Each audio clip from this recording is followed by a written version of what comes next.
Rappelez-vous, nous avons dit que nous commençons avec des doses de degrés par jour des catégories. Donc, des effets peuvent apparaître sur la peau, comme la chute du poil.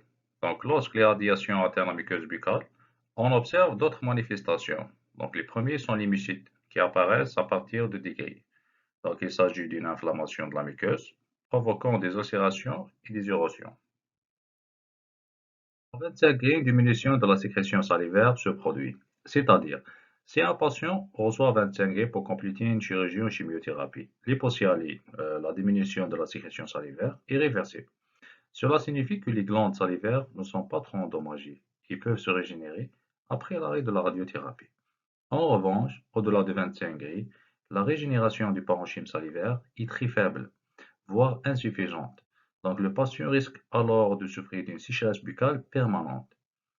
Au début, on observe une diminution de la salive, qui devient plus visqueuse, adhérente aux muqueuses. Donc cette salive altérée ne remplit plus son rôle de protection pour la muqueuse et les dents, ce qui peut entraîner une complication bucco-dentaire. À partir de 25 gris, on a dit que les glandes salivaires commencent à être affectées, ce qui entraîne une diminution de la sécrétion salivaire. Donc le patient peut alors éprouver une difficulté à avaler et à parler. À 40 degrés, cette réduction de salive s'aggrave et devient irréversible. Donc l'atteinte des glandes parotides peut conduire à une hypocyalie, exposant les dents au risque d'entonécrose. Donc on observe les dents d'ébène, ça devient marron, la coloration est marron, de la corolle, puisque c'est juste elle qui est exposée à la radiothérapie. Et c'est pas quelque chose, ça veut dire la coloration, c'est pas quelque chose qu'on va voir au cours de la radiothérapie, mais il va le faire après la fin de la radiothérapie. Avec 50 gris, on observe une sclérose cutanée, ça veut dire durcissement de la peau.